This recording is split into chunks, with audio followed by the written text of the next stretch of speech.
తల్లితో కూడా జీవిస్తూ ఉంది ఆమె. కాబట్టి తల్లికి తెలియకుండా ఒక తల్లి మంత్రిగా ఉన్నప్పుడు ఆమెకి ఇబ్బంది వచ్చే కార్యక్రమం ఈమె చేయదు మామూలుగా అయితే. కాబట్టి ఇక్కడ క్లియర్‌గా కొండా మురళి, కొండా సురేఖ వాళ్ళంతా కలిసి ఒక ప్లాన్ చేసుకొని ఈమె దగ్గర మాట్లాడించినట్టే ఉంది.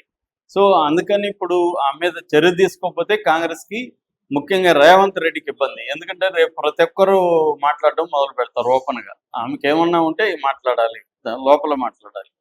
కానీ ఇలా బహిరంగ మాట్లాడడం మొదలు పెడితే రేవంత్ రెడ్డి ఖచ్చితంగా అది ఇబ్బంది. కేంద్ర అధిష్టానం కూడా నువ్వు చిన్న చిన్న ఇష్యూస్ను కూడా డీల్ చేయలేకపోతున్నావు అని రేవంత్ రెడ్డికి ఇబ్బంది వస్తుంది.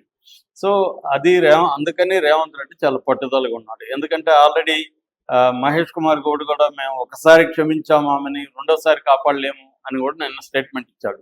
అంటే ఓవరాల్గా వాతావరణం చూస్తే ఆమె చర్య అయితే ఏదో ఒకటి తీసుకుంటారు. ఖచ్చితంగా మంత్రి పదవి అయితే ఊడే అవకాశం ఉంది, అదైతే క్లియర్గా కనబడుతుంది. సో ఇది వీళ్ళ వైపు ఉన్న ఇది. అటువైపు ఆమె ఏం చేయబోతుంది? ఆమె కూడా ఆల్రెడీ జనసేనతో టచ్లో ఉందని చెప్తున్నారు. జనసేనలో కానీ బీజేపీలో ఆమె చేరని పార్టీ ఏదన్నా ఉంటే జనసేన బీజేపీలో చేరలేదు. సో ఇప్పుడు బీజేపీలోకి కూడా వెళ్ళే అవకాశం ఉంటుంది. ఆల్రెడీ బీఆర్ఎస్, అంతకుముందు టీడీపీ తర్వాత కాంగ్రెస్ తర్వాత వైసీపీ, టీఆర్ఎస్, ఇప్పుడు బీఆర్ఎస్, మళ్ళీ కాంగ్రెస్. బీజేపీలోకి వెళ్ళలేదు, ఇటు జనసేనలోకి వెళ్ళలేదు. ఈ రెండు ఉన్నాయి. ఆల్రెడీ బీజేపీ వాళ్ళు సాఫ్ట్ కార్నర్తో ఉన్నట్టుగా ఆపరేషన్ ఆకర్ష్ పేరుతో ఆమెని లాగడానికి ట్రై చేస్తున్నట్టుగా ఉంది. ఎందుకంటే వరంగల్, పరకాల ప్రాంతాల్లో ఆ ఫ్యామిలీకి గట్టి పట్టు ఉంది. ఆ మేర కాంగ్రెస్కి నష్టం వస్తుంది. అందుకని కాంగ్రెస్ అది కూడా ఆలోచించి రేవంత్ రెడ్డికి కూడా చెప్పి నువ్వు కూడా పని పద్ధతులు మార్చుకోవాలి, నువ్వు అక్కడ ఓపెన్గా వెళ్ళి నేను నీకు రేవూరికి రెండోసారి నేను ఇస్తాను టికెట్ అన్నట్టుగా మాట్లాడడం అనేది కరెక్ట్ కాదు. ఎందుకంటే ఆ అమ్మాయి అడిగిన దాంట్లో టెక్నికల్గా కరెక్టే. నువ్వెవరు డిసైడ్ చేయడానికి? అధిష్టానం కదా డిసైడ్ చేయాలి అనేది కరెక్టే టెక్నికల్. రేవంత్ రెడ్డి చాలాసార్లు నేను 10 ఏళ్ళు ముఖ్యమంత్రికి ఉంటా ఇలాగ ఆయన మాట్లాడడం అనేది ఏదో రీజనల్ పార్టీ నాయకుడిగా మాట్లాడడం అనేది ఆయనకు అలవాటు అయిపోయింది. అది ఖచ్చితంగా ఇబ్బందే. ఇక మీదట ఆయన కూడా మార్చుకోవాలి, ప్రతిదానికి అధిష్టానం గురించి మాట్లాడాలి. అంత తప్ప నేనేదో రీజనల్ పార్టీ లీడర్ అంటే ఆయనకు కూడా ఇబ్బందులు వస్తాయి ఖచ్చితంగా.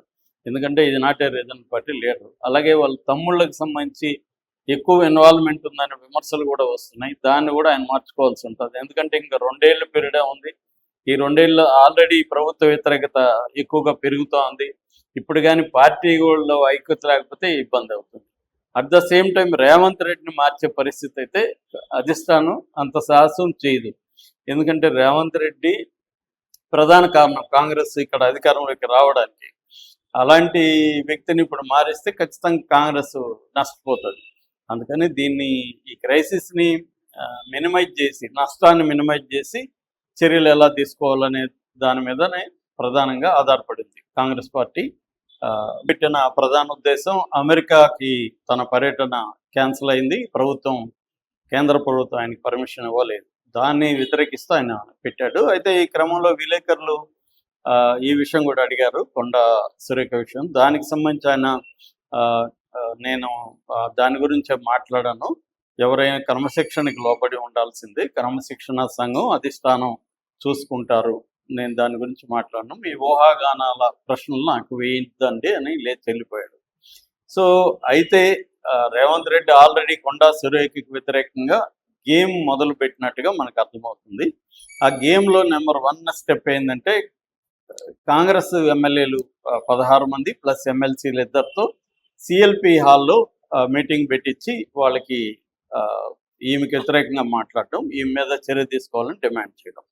2 మీనాక్షి నటరాజన్ దగ్గరికి ఆమె ఎమ్మెల్యేలు ఎంపీలతో ఆమె సమావేశమయ్యి అభిప్రాయ సేకరణ, దాన్నంతా కూడా రేవంత్ రెడ్డి ఆర్గనైజ్ చేసి ఆమెకి కొండా సురేఖకి వ్యతిరేకంగా మీనాక్షి నటరాజన్కి చెప్పే విధంగా, మీరు కానీ కొండా సురేఖకి వ్యతిరేకంగా గట్టిగా చెప్తే మీ ఫైళ్ళన్నీ క్లియర్ అయిపోతాయి, ఎందుకంటే పెండింగ్ ఫైల్స్ చాలా ఉన్నాయి ఎమ్మెల్యేల దగ్గర, అవన్నీ మేము ఆగమేఘాల మీద క్లియర్ చేస్తామని సిగ్నల్ పంపినట్టుగా చెప్తున్నారు.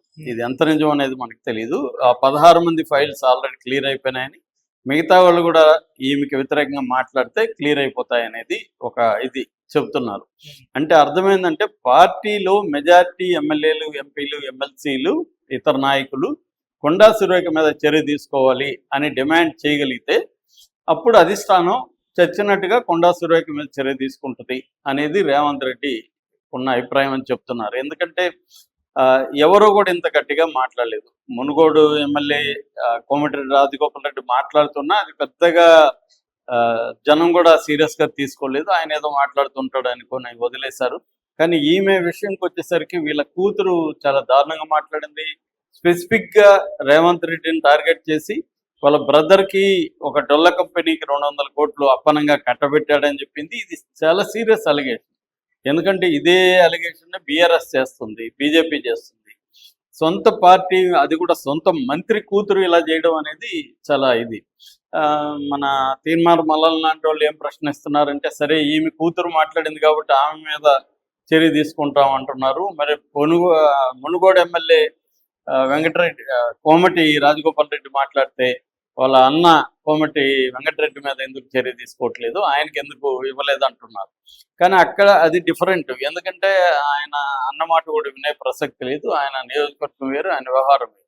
ఇక్కడ అట్లా కాదు. తల్లి దాన్ని ఏమంటారు, బర్త్డే ఫంక్షన్లో మాట్లాడింది. క్లియర్గా తల్లితో కూడా జీవిస్తూ ఉంది ఆమె. కాబట్టి తల్లికి తెలియకుండా ఒక తల్లి మంత్రిగా ఉన్నప్పుడు ఆమెకి ఇబ్బంది వచ్చే కార్యక్రమం ఈమె చేయదు మామూలుగా అయితే. కాబట్టి ఇక్కడ క్లియర్గా కొండా మురళి, కొండా సురేఖ వాళ్ళంతా కలిసి ఒక ప్లాన్ చేసుకొని ఈమె దగ్గర మాట్లాడించినట్టే ఉంది. సో అందుకని ఇప్పుడు ఆమె మీద చర్య తీసుకోకపోతే కాంగ్రెస్కి, ముఖ్యంగా రేవంత్ రెడ్డికి ఇబ్బంది. ఎందుకంటే రేపు ప్రతి ఒక్కరూ మాట్లాడడం మొదలు పెడతారు ఓపెన్గా. ఆమెకి ఏమన్నా ఉంటే మాట్లాడాలి, లోపల మాట్లాడాలి. కానీ ఇలా బహిరంగ మాట్లాడడం మొదలు పెడితే రేవంత్ రెడ్డి ఖచ్చితంగా అది ఇబ్బంది. కేంద్ర అధిష్టానం కూడా నువ్వు చిన్న చిన్న ఇష్యూస్ను కూడా డీల్ చేయలేకపోతున్నావు అని రేవంత్ రెడ్డికి ఇబ్బంది వస్తుంది. సో అది అందుకని రేవంత్ రెడ్డి చాలా పట్టుదలగా ఉన్నాడు. ఎందుకంటే ఆల్రెడీ మహేష్ కుమార్ గౌడ్ కూడా మేము ఒకసారి క్షమించాము ఆమెని, రెండోసారి కాపాడలేము అని కూడా నిన్న స్టేట్మెంట్ ఇచ్చాడు. అంటే ఓవరాల్గా వాతావరణం చూస్తే ఆమె చర్య అయితే ఏదో ఒకటి తీసుకుంటారు. ఖచ్చితంగా మంత్రి పదవి అయితే ఊడే అవకాశం ఉంది, అదైతే క్లియర్గా కనబడుతుంది. సో ఇది వీళ్ళ వైపు ఉన్న ఇది. అటువైపు ఆమె ఏం చేయబోతుంది? ఆమె కూడా ఆల్రెడీ జనసేనతో టచ్లో ఉందని చెప్తున్నారు. జనసేనలో కానీ బీజేపీలో. ఆమె చేరని పార్టీ ఏదన్నా ఉంటే జనసేన బీజేపీలో చేరలేదు. సో ఇప్పుడు బీజేపీలోకి కూడా వెళ్ళే అవకాశం ఉంటుంది. ఆల్రెడీ బీఆర్ఎస్, అంతకుముందు టీడీపీ తర్వాత కాంగ్రెస్ తర్వాత వైసీపీ, టీఆర్ఎస్, ఇప్పుడు బీఆర్ఎస్, మళ్ళీ కాంగ్రెస్. బీజేపీలోకి వెళ్ళలేదు, ఇటు జనసేనలోకి వెళ్ళలేదు. ఈ రెండు ఉన్నాయి. ఆల్రెడీ బీజేపీ వాళ్ళు సాఫ్ట్ కార్నర్తో ఉన్నట్టుగా ఆపరేషన్ ఆకర్ష్ పేరుతో ఆమెని లాగడానికి ట్రై చేస్తున్నట్టుగా ఉంది. ఎందుకంటే వరంగల్, పరకాల ప్రాంతాల్లో ఆ ఫ్యామిలీకి గట్టి పట్టుంది.